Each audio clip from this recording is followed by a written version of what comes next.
ಪದ್ಮಲತಾನನ್ನು rape and murder ಆಗಿಲ್ಲ. ಯಾಕಂದ್ರೆ ವಸಂತನಿಗೂ ಪದ್ಮಲತನಿಗೂ ಏನೋ ಸಂಪರ್ಕ ಇತ್ತು, ಅದು ಮನೆಯವರಿಗೆ ಗೊತ್ತಿತ್ತು. ದೇವಾನಂದ್ರೆ ಅವರನ್ನು ಹೊಡೆದು ಕೊಂದಿದ್ದಾರೆ ಅಂತೇಳಿ. ಯಾಕಂದ್ರೆ ಅದು ಕೋಪದ ಬರದಲ್ಲಿ ಆದದ್ದು. ಅದಾಗಿ 52 ದಿನಗಳ ನಂತರ ನೆರಿಯ ಹೊಳೆಯಲ್ಲಿ ಆಕೆಯ ಸ್ಕೆಲ್ಟನ್ ಸಿಗುತ್ತೆ. ಅಷ್ಟೊತ್ತಿಗೆ ವಸಂತನನ್ನು ಸ್ಟೇಷನ್ ನಿಂದ ಕರ್ಕೊಂಡು ಜೀಪಲ್ಲಿ ಕೂರಿಸಿದ್ರು, ಅವನು ಬೇರೆ ಕಡೆಗೆ ಕರ್ಕೊಂಡು ಹೋಗ್ಬೋದು. ಅಷ್ಟೊತ್ತಿಗೆ ಕಮಿಷನರ್ ಬಂದು ಕೊಟ್ಟಿದ್ರು. ವಸಂತನನ್ನು ಜೀಪಿನಿಂದ ಹೇಳ್ಕೊಂಡು ಇವರು ಪ್ರತಿಭಟನಾಕಾರರು ಹೇಳ್ಕೊಂಡು ಬಂದರು. 24 ದಿವಸಗಳ ಕಾಲ ಪೊಲೀಸರು ಇಲ್ಲಿಗಲ್ ಕಸ್ಟಡಿಯಲ್ಲಿ ಇಟ್ಟುಕೊಂಡು ಅವನು ತನಿಖೆ ಮಾಡಿದ್ರು.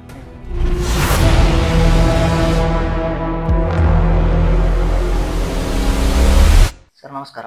ನಮಸ್ತೆ. ತಮ್ಮ ಹೆಸರು ಮತ್ತೆ ತಮ್ಮ ಪರಿಚಯ ತಾವೇ ಹೇಳ್ಕೊಂಡು ಈ ಒಂದು ಮಾತು ಮುಂದುವರಿಸಿ ಸರ್. ನನ್ನ ಮೋಹನ್ ಬೋಳಂಗಡಿ ಅಂತ ಹೇಳಿ ಕಳೆದ 35 ವರ್ಷಗಳಿಂದ ಮಂಗಳೂರಲ್ಲಿ ಪತ್ರಕರ್ತನಾಗಿ ಕೆಲಸ ಮಾಡ್ತಾ ಇದ್ದೆ. 1987ರಲ್ಲಿ ನಾನು ಅಧಿಕೃತವಾಗಿ ಪತ್ರಕರ್ತನಾಗಿ ಕೆಲಸಕ್ಕೆ ಸೇರ್ತಾನೆ. ಮಂಗಳೂರಿಂದ ಪೊಲೀಸ್ ನ್ಯೂಸ್ ಅಂತ ಹೇಳಿ ಬೆಂಗಳೂರಿಂದ ಪ್ರಕಟವಾಗುವಂತಹ ಒಂದು ವಾರಪತ್ರಿಕೆ. ಇವತ್ತಿಗೂ ಸಹ ಅದು 38ನೇ ವರ್ಷದಲ್ಲಿ ನಡೀತಾ ಇದೆ. ಎಂ ಮಲ್ಲಿಕಾರ್ಜುನ ಅಂತೇಳಿ ಅದರ ಸ್ಥಾಪಕರು ಮತ್ತು ಸಂಪಾದಕರು. ಅನಿರೀಕ್ಷಿತವಾಗಿ ಮಂಗಳೂರಲ್ಲಿ ಪರಿಚಯ ಆದವರು ನನ್ನನ್ನು ಆ ಪತ್ರಿಕೆ ವರದಿ ಮಾಡ್ಬೇಕಂತ ಕೇಳಿಕೊಂಡ್ರು. ಆಯ್ತು ಅಂತ ಹೇಳಿ ನಾವು ಒಪ್ಪಿಕೊಂಡೆವು. ಆ ಕಾಲದಲ್ಲಿ ಇಲ್ಲಿ ಕೈಯಲ್ಲಿ ಬರೆದು ಅದನ್ನು ಪೋಸ್ಟ್ ಮಾಡಬೇಕು, ಈ ರೀತಿಯಾಗಿ ವ್ಯವಸ್ಥೆ. 87ರಲ್ಲಿ ಆ ಪತ್ರಿಕೆಗೆ ಸೇರಿಕೊಂಡಂತ ಸಂದರ್ಭದಲ್ಲಿ ದಕ್ಷಿಣ ಕನ್ನಡ ಜಿಲ್ಲೆಯಲ್ಲಿ, ಅಂದ್ರೆ ಆಗ ಅವಿಭಜಿತ ದಕ್ಷಿಣ ಕನ್ನಡ ಜಿಲ್ಲೆ ಒಂದೇ ಇತ್ತು. ಆ ಸಂದರ್ಭದಲ್ಲಿ ಚಂದ್ರನ್ ಎನ್ನುವ ಒಬ್ಬ ದರೋಡೆಕೋರನ ಹಾವಳಿ ಬಾರಿ ದೊಡ್ಡ. ಆ ವಿಚಾರದ ಬಗ್ಗೆ ನಾವು ವರದಿ ಮಾಡ್ಕೊಂಡು ಹೋಗ್ತಾ ಇದ್ವಿ. ಕೊನೆಗೆ ಚಂದ್ರನ್ ಸಿಕ್ಕಿಬಿದ್ದ. ಅವನನ್ನ ನೋಡ್ಲಿಕ್ಕೆ ಅಂತ ಹೇಳಿ ಕಳಸ ಸಮೀಪದ ಸಂಸ್ಥೆಯ ಫಾರೆಸ್ಟ್ ಐಬಿವರೆಗೆ ಹೋಗಿದ್ದು. ನಾವು ಹೋಗಿದ್ವಿ. ಸುಮಾರು 24 ದಿವಸಗಳ ಕಾಲ ಪೊಲೀಸರು ಇಲ್ಲಿಗಲ್ ಕಸ್ಟಡಿಯಲ್ಲಿ ಇಟ್ಟುಕೊಂಡು ಅವನು ತನಿಖೆ ಮಾಡಿದ್ರು. ಅವನೊಟ್ಟಿಗೆ ಅದ್ದು, ರಜಾಕ್, ತಿಮ್ಮ, ಹೀಗೆ 4 ಮಂದಿ ಅಲ್ಲಿ ಇದ್ದಂತ ಸಂದರ್ಭ. ಆಗ ದಾಂಡೇಲಿ DSP ಆಗಿದ್ದಂತಹ CM ಇಕ್ಬಾಲ್ ಅವರು ಇಡೀ ಆ ಟೀಮ್ ಅನ್ನು ಲೀಡ್ ಮಾಡ್ತಾ ಇದ್ರು. ಸುಮಾರು 72 ಮಂದಿ ಪೊಲೀಸ್ ಅಧಿಕಾರಿಗಳು, PC ಇಂದ ಹಿಡಿದು ಇನ್ಸ್ಪೆಕ್ಟರ್ ತನಕ ಒಂದು 72 ಮಂದಿ ಪೊಲೀಸ್ ಅಧಿಕಾರಿಗಳು ಆ ಟೀಮ್ ಆಗಿದ್ರು. ಒಟ್ಟಾರೆಯಾಗಿ ಅದರ ರಿಪೋರ್ಟ್ ಮಾಡಿದ. ಪ್ರತಿ ವಾರವೂ ಸಹ ದಕ್ಷಿಣ ಕನ್ನಡ ಜಿಲ್ಲೆ ಮತ್ತು ಉಡುಪಿ ಜಿಲ್ಲೆ, ಈಗ ಉಡುಪಿ ಜಿಲ್ಲೆ ಒಟ್ಟಿಗೆ ದಕ್ಷಿಣ ಕನ್ನಡ ಜಿಲ್ಲೆಯಲ್ಲಿ ನಡೀತಿದ್ದಂತ ಕ್ರೈಮ್ ಸಂಬಂಧಪಟ್ಟ ವರದಿಗಳನ್ನು ಮಾಡ್ಕೊಂಡು ಹೋಗ್ತಾ ಇದ್ವಿ. ಅದೇ ಸಂದರ್ಭದಲ್ಲಿ ಧರ್ಮಸ್ಥಳದಲ್ಲಿ ಪದ್ಮಲತಾ ಪ್ರಕರಣ. ಇದು ಎಷ್ಟನೇ ಇಸವಿಯಲ್ಲಿ? 1986 ಡಿಸೆಂಬರ್ 27 ಮಾತಾಡ್ತಿದ್ದೆ. ಅದೇ ಪ್ರಕರಣ ಹೇಳಿದ್ರು. ಡಿಸೆಂಬರ್ ಲಾಸ್ಟ್ ಅಲ್ಲಿ ಆಕೆ ಮಿಸ್ಸಿಂಗ್ ಆಗ್ತಾಳೆ. ಮಿಸ್ಸಿಂಗ್ ಆದ ಸಂದರ್ಭದಲ್ಲಿ ಒಂದು 3 ದಿವಸದ ನಂತರ ಮಿಸ್ಸಿಂಗ್ ಕಂಪ್ಲೇಂಟ್ ಕೊಡ್ತಾರೆ ಆಕೆಯ ತಂದೆ ದೇವಾನಂದ್ ಅಂತ ಹೇಳಿ. ಅದಾಗಿ 52 ದಿನಗಳ ನಂತರ ನೆರಿಯ ಹೊಳೆಯಲ್ಲಿ ಆಕೆಯ ಸ್ಕೆಲ್ಟನ್ ಸಿಗುತ್ತೆ. ಅಸ್ಥಿ ಪಂಜರ ಮಾತ್ರ ಸಿಗ್ಬೋದು, ಬಾಡಿ ಸಿಕ್ಕಲ್ಲ. ಅವಳ ಬಟ್ಟೆ ಬರೆ ಆಧಾರದಲ್ಲಿ ಮತ್ತು ವಾಚು ಇದರಲ್ಲಿ ಗುರುತು ಪತ್ತೆ ಹಚ್ಚಾರೆ. ಮತ್ತೆ ಅಲ್ಲೇ ಸ್ಪಾಟ್ ಅಲ್ಲಿ ಪೋಸ್ಟ್ ಮಾರ್ಟಮ್ ಅಂತ ಹೇಳಿ ಮಾಡಿ ಮತ್ತೆ ಅದನ್ನ ಹೂಳ್ತಾರೆ. ಇವತ್ತಿಗೂ ಅದನ್ನು ಊತದ್ದೆ, ಅದನ್ನೇನು ಸುಟ್ಟಂತಲ್ಲ. ಆ ಪ್ರಕಾರದ ಬಗ್ಗೆ ನಮ್ಮ ಧರ್ಮಸ್ಥಳಕ್ಕೆ ಹೋಗಿ 1 ದಿವಸ ನಿಂತು ಆ ಸ್ಥಳ ಅದು ಎಲ್ಲರನ್ನ ಮಾತಾಡಿಸಿ ಏನು ಘಟನೆ ಆಗಿರ್ಬೋದು ಎನ್ನುವುದನ್ನು ಸ್ಥಳೀಯವಾಗಿ ವಿಚಾರಣೆ ಮಾಡಿಕೊಂಡು ವರದಿ ಮಾಡಿದ್ದೆ. ಆ ವರದಿಯಲ್ಲಿ ಸಹ ಸ್ಪಷ್ಟವಾಗಿ ನಾವು ಅದನ್ನು ಹೇಳಿದ್ದು, ಪದ್ಮಲತಾನನ್ನು ರೇಪ್ ಅಂಡ್ ಮರ್ಡರ್ ಆಗಿಲ್ಲ. ಅಂದ್ರೆ ತನಿಖೆ ವರದಿ ಏನ್ ಬಂದಿತ್ತು ಸರ್? ತನಿಖೆ ವರದಿ ಮತ್ತೆ ಅದು ಪತ್ತೆಯಾಗದ ಪ್ರಕರಣ ಅಂತ ಹೇಳಿ C ವರದಿ ಸಲ್ಲಿಸಿದ್ರು. ಅದರ ನಂತರ ಬೆಳ್ತಂಗಡಿಯಲ್ಲಿ ಪ್ರತಿಭಟನೆ ಆಯ್ತು. ಮತ್ತೆ ನೀವು ಯಾವ ಆಧಾರದ ಮೇಲೆ ರೇಪ್ ಅಂಡ್ ಮರ್ಡರ್ ಆಗಿಲ್ಲ ಅಂತ ವರದಿ ಮಾಡಿದ್ರಿ? ಯಾಕಂತ ಹೇಳಿದ್ರೆ ಅದಕ್ಕೆ ಕೆಲವೊಂದು ಆಧಾರಗಳಿತ್ತು ಸ್ಥಳೀಯವಾಗಿ. ನೀವು ಉಜಿರೆಯಿಂದ ಧರ್ಮಸ್ಥಳಕ್ಕೆ ಆಕೆ ಬಸ್ಸಲ್ಲಿ ಬರ್ತಾ ಇದ್ಲು, ಇಲ್ಲದ ಜೀಪಲ್ಲಿ ಬರ್ತಾ ಇದ್ಲು, ಇಲ್ಲದ ರಿಕ್ಷಾದಲ್ಲಿ ಬರ್ತಾ ಇದ್ಲು. ಅವಳು ಬಂದು ಧರ್ಮಸ್ಥಳ ಮಹಾದ್ವಾರ, ನಾವೇನು ಗೌರಿ ಮಾರುಕಟ್ಟೆ ಅಂತ ಹೇಳ್ತೇವೆ, ಅಲ್ಲಿ ಯಾವ್ದ್ರಲ್ಲಿ ಬಂದ್ರು ಅಲ್ಲಿ ಇಳಿಬೇಕು. ಇಳಿದು ಅಲ್ಲಿಂದ ಕೆಳಗೆ, ಈಗ ನಾವು KSRTC ಬಸ್ ಸ್ಟ್ಯಾಂಡಿಗೆ ಹೋಗುವಂತದ್ದಾಗಿದೆ, ಅಲ್ಲಿ ಕೆಳಗೆ ಹೋಗಿ ಅಲ್ಲಿಂದ ಪುನಃ ಲೆಫ್ಟಿಗೆ ಹೋಗ್ಬೇಕು. ಮುಲಿಕಾರ್ ಅಂತೇಳಿ ಅವಳ ಮನೆ ಇದು. ಈಗಲೂ ಅವರ ಮನೆ ಹಾಗೆ ಇದೆ. ಆ ಕಾಲದಲ್ಲಿ ಹೇಗೆ ಇತ್ತೋ ಈಗಲೂ ಆ ಮನೆ ಹಾಗೆ ಇದೆ. ಅಲ್ಲಿಗೆ ಹೋಗ್ಬೇಕು. ಅದರ ನಂತರ ಅವಳು ಮಿಸ್ಸಿಂಗ್. 2 ದಿವಸ ಕಳೆದು 3ನೇ ದಿವಸ ಅಲ್ಲಿನ ಕಮ್ಯುನಿಸ್ಟ್ ಲೀಡರ್ಗಳೆಲ್ಲ ಸೇರಿ, BM ಭಟ್ರು ಆಗಿರ್ಬೋದು, ವಿಷ್ಣುಮೂರ್ತಿ ಅವರಾಗಿರ್ಬೋದು, ಕೆಲವರೆಲ್ಲ ಅಲ್ಲಿ ಕಮ್ಯುನಿಸ್ಟ್ ಚಳವಳಿ ಸ್ವಲ್ಪ ಇತ್ತು, ಅವರೆಲ್ಲ ಸೇರಿ ಹೋಗಿ ಬೆಳ್ತಂಗಡಿ ಪೊಲೀಸ್ ಸ್ಟೇಷನ್ಗೆ ಕಂಪ್ಲೇಂಟ್ ಕೊಟ್ಟರು. ಪೊಲೀಸರು ತನಿಖೆ ಮಾಡಿದ್ರು.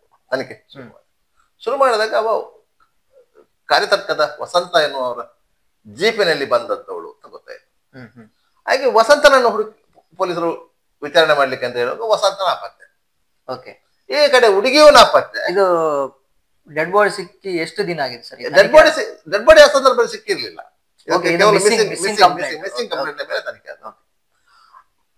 ವಸಂತನು ಮಿಸ್ಸಿಂಗ್. ಆಯ್ತಾ, ಪೊಲೀಸರು ಏನು ಸಹಜವಾಗಿ ಅನಿಸ್ತಾರೆ, ಇವಳು ವಸಂತನೊಟ್ಟಿಗೆ ಓಡಿದ್ದಾಳೆ ಅಂತ.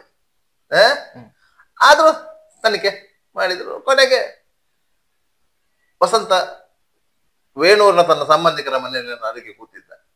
ಅವನು ಪೊಲೀಸ್ ಕರ್ಕೊಂಡು ಬಂದ್ರು. ಇಲ್ಲಿ ಧರ್ಮಸ್ಥಳದ ಕಮ್ಯುನಿಸ್ಟ್ನವರು ಇವರೆಲ್ಲ ಸೇರಿಕೊಂಡು ನಾವು ಒಂದು ಪ್ರತಿಭಟನೆ ಮಾಡುವ ಅಂತ ಹೇಳಿ ಪ್ರತಿಭಟನೆ ಹೊರಟರು. ಪ್ರತಿಭಟನೆ ಬೆಳ್ತಂಗಡಿ ಬಸ್ ನಿಲ್ದಾಣದವರೆಗೆ ಬರುವವರೆಗೆ ಪ್ರತಿಭಟನೆ 25-35 ಮಂದಿ ಸೇರುವಂತ ಪ್ರತಿಭಟನೆಗಳು. ಹಾಗಂತ ಈಗಿನ ಹಾಗೆ ಒಂದು ಪ್ರತಿಭಟನೆ ಮಾಡ್ಲಿಕ್ಕೆ ಪೊಲೀಸರಿಂದ ಪರ್ಮಿಷನ್ ಕೇಳುವಂತ ಕ್ರಮ ಇರ್ಲಿಲ್ಲ ಆ ಕಾಲದಲ್ಲಿ. ಅವರವರ ನಿರ್ಧಾರ ಮಾಡಿ ಪ್ರತಿಭಟನೆ ಹೋಗುವುದು. ಇವನು ಸಾಮಾನ್ಯವಾಗಿ ಈಗಲೂ ಸಹ ಕೇರಳದಲ್ಲಿ ಆಗ್ತಾ ಇದೆ.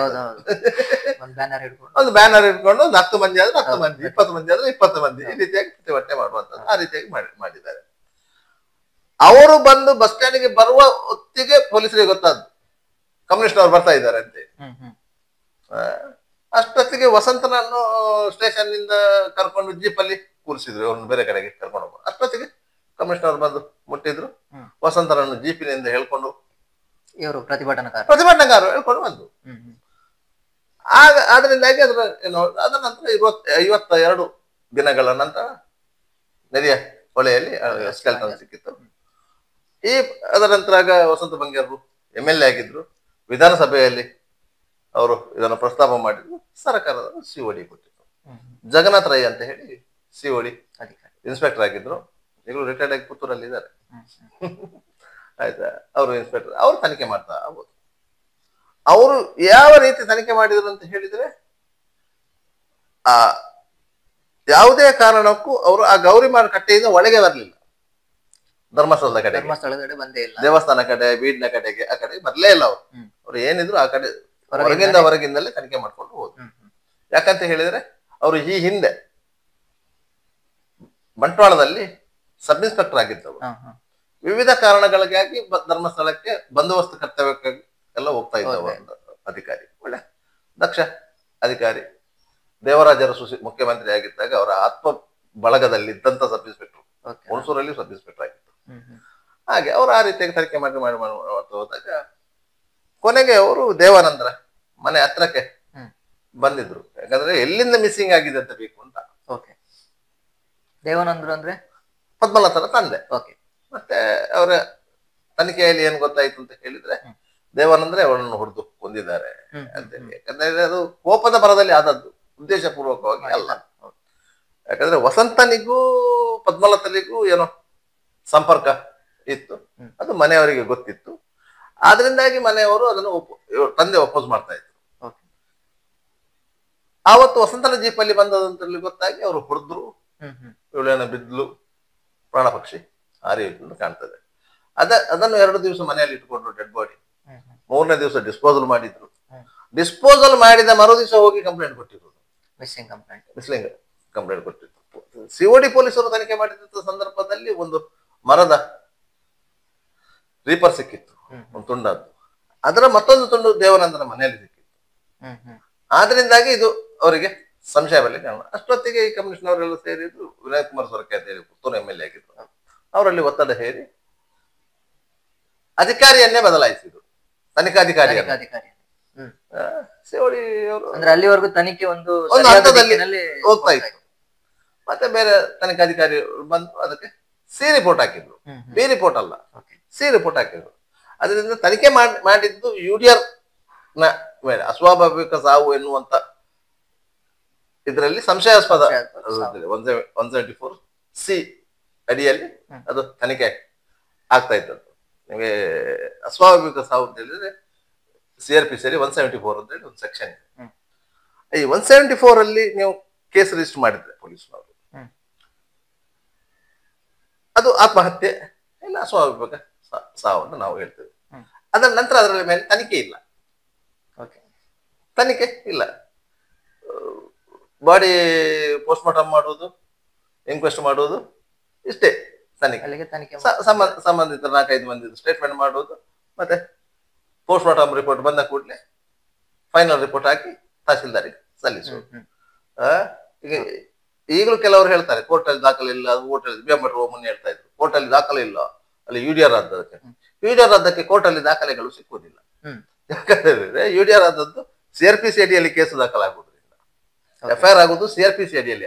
ಅಂದ್ರೆ ಅದರ ಬಗ್ಗೆ ಇವಾಗ ದಾಖಲೆ ಯಾವುದು ಸಿಗೋದೇ ಇಲ್ಲ ಅಂತ ಹೇಳಿ? ಇಲ್ಲ, ಅದು ತಹಸೀಲ್ದಾರ್ ಆಫೀಸಲ್ಲಿ ಇರ್ತದೆ, ತಹಸೀಲ್ದಾರ್ ಆಫೀಸಲ್ಲಿ. ಅದನ್ನ ಇದ್ರ ಮೇಲೆ COD ಅವರು ತನಿಖೆ ಮಾಡಿರೋದು.